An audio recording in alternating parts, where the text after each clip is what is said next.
Joining us to continue this crucial conversation about domestic violence tonight is Kristen Floyd, Executive Director for Safe Harbor Crisis Center in Kaysville. Kristen, thank you for joining us tonight, and thank you for your work.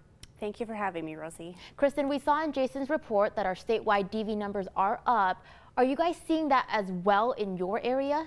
We have seen a substantial increase just in Davis County. Most of our services are into the 50% increase for all the different types of services that we offer. So definitely an increase right now.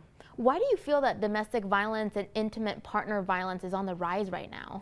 Well, I think COVID had a huge impact. People were quarantined in their homes, loss of employment, and really the inability to reach out and get services because they were oftentimes quarantined with an offender.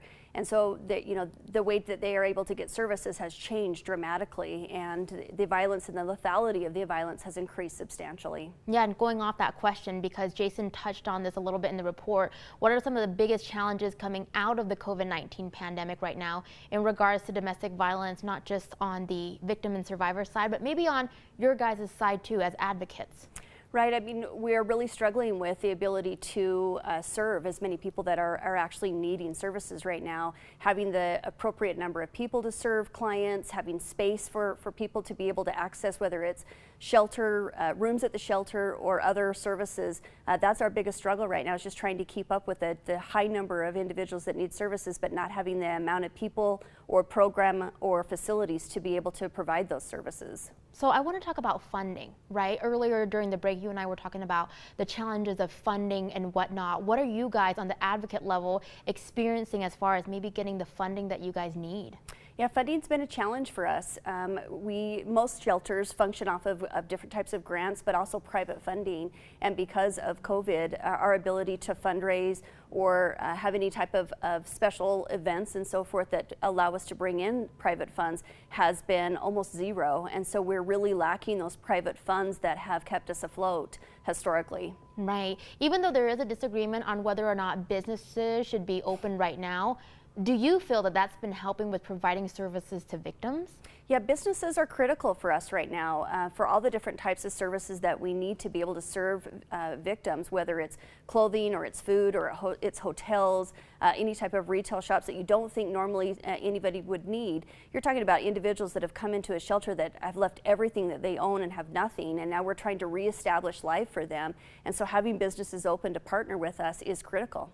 I don't think people realize how crippling, right, the COVID-19 pandemic has been on victims and survivors of DV. How many people are requesting therapy for domestic violence related issues right now? Yeah, we provide free therapy to all of our victims, and we have a waiting list right now of over 150 people waiting to get into therapy services, and that's with an increase.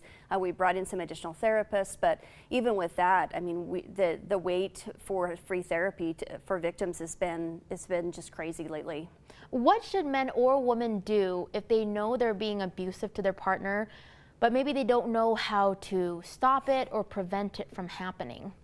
Yeah, if you're encountering any type of abuse, I would encourage anybody to reach out to someone, a family member, a service provider, an employer, anyone. And on the reverse of that is, if somebody does reach out to you, have the ability to listen and not expect them to leave. How do we break through that stigma that still exists for domestic violence? I think first allowing people just to talk about it, ending the silence, I think is the very first thing and most critical thing that we can do, is allowing people to talk about it and talk about what does healthy relationships look like and how can we support each other and how can we really be there for each other, and then where do services exist and getting people to those services, and then just knowing about it, knowing about the services, knowing about healthy relationships, knowing how to help people safety plan. Knowledge is power, and we need to extend that knowledge to as many people as we can. Yeah, we agree here. I think that with you partnering with us, talking about it, right, getting survivors and victims to share their stories, showing them that there's nothing to be shameful about is really crucial. Okay, we have about a minute left.